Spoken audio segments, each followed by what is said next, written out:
Well, here's a name we haven't spoken in a very long time. Bruno Mars is back in the headlines, and apparently he owes MGM, the casino, $50 million.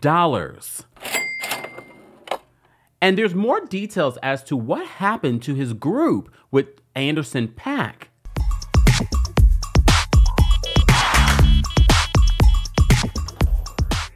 Welcome back to the Kempire channel, your #1 source for pop culture news and music, entertainment, reality TV, and so much more. As always, be sure to like this video, subscribe to the channel, and hit that notification bell so you never miss out on breaking news when we go live or when we upload. So I was literally just saying a few weeks ago, I was like, I haven't heard anything new from Bruno Mars. I haven't seen him. I haven't heard any new music.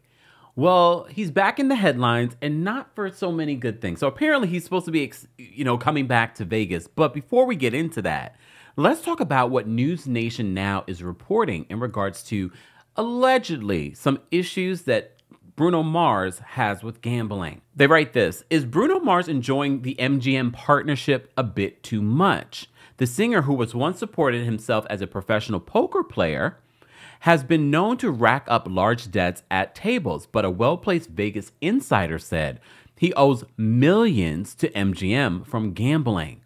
His debts have gotten as high as $50 million, the source added. They said MGM basically owns him. So they continue. They said he makes about $90 million a year off the deal he did with the casino, but then he has to pay back his debt after taxes. Mars makes about $1.5 million per night. Okay, wow. They said $90 million after taxes is closer to $60 million, for those who were wondering. Granted, he lives for free while he has a contract, but still, he should be taking home or saving a lot more than he has since signing the long-term contract in 2016. So MGM is doubling down on Mars, though. The pinky ring, his lounge at the Bellagio and the MGM property, debuted over the Super Bowl, and we hear he has another project with the high-end casino in the works as well. So a rep for MGM didn't return emails. A rep for Mars declined to comment. Meanwhile, it seems Mars's feud with Anderson .Paak, do you remember, the other half of Silk Sonic, is over. The fight, which was about money, of course, Anderson wanted more, according to their insider, culminating in 2022 when the duo withdrew their album from Grammy consideration. So they weren't just withdrawing their album because of the principle of it all. Apparently, they had broken up. And this comes after they had won 4 Grammys the previous year. Silk Sonic has dates set for the Paak at MGM starting in May. As soon as I heard about this story about a possible gambling addiction, I said to myself, I was like, well, it would make kind of sense because Bruno Mars, there have been rumors about a drug addiction in the past. As you also know, I think it was back in 2010, according to Billboard, he was arrested. So they said after performing at the Hard Rock Hotel Casino in Las Vegas, he just likes to hang out in Vegas, on Saturday, September 18th, this is back in 2010. They said, according to the report from the Las Vegas Metropolitan Police, Mars, real name Peter Hernandez, was arrested at approximately 1:50 a.m. after hotel security discovered the singer with narcotics and detained him. Mars was found with 2.6 grams of white powdery substance believed to be cocoa. You know what I mean. He was released at 7:45 a.m. on Sunday after being taken to an area detention center. It should be noted, the BBC wrote this back in 2012, cocaine possession charges against Bruno Mars have been dismissed after the singer completed community service and drug education classes. The 26-year-old was arrested. Damn, he was 26 back then?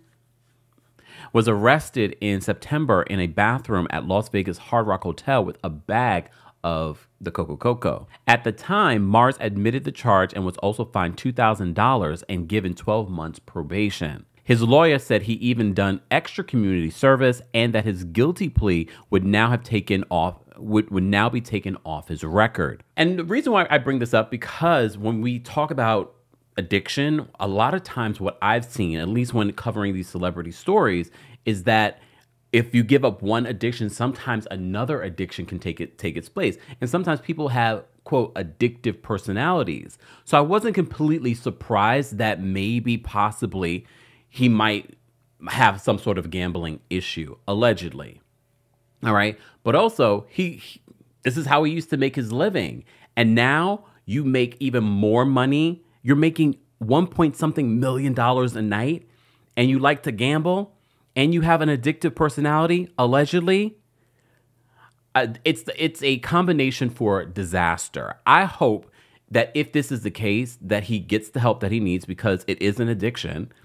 And look, luckily he's talented. Luckily he's bringing in a lot of money for MGM. So they probably feel like, we will be able to pay this off. Or look, and I hate to say this because this is pretty dark, or they're like, oh, we do own you. We do control you. Keep singing, keep dancing, do all the things. You bring in us a lot more than you owe us. God only knows how much MGM is making off of these performances. Yes, he's getting $90 million from them. However, how much are they making from everyone else? Drinking, the people staying there, the concert tickets, all of that. How much money are they making from that? Guys, this is a sad situation because, like I said before, gambling addiction is real. And I hope, if anything, the fact that we're talking about this, the fact that there's a spotlight on it in regards to Bruno Mars, that he'll get the help that he needs. As always, let's continue this conversation in the comment section. I want to know your thoughts on this new revelation about Bruno Mars owing allegedly $50 million to MGM Casino. As always, be sure to like this video, subscribe to the channel, and hit that notification bell so you never miss out on breaking news when we go live or when we upload. Thanks for watching. You bring the lighter, I got the fuse.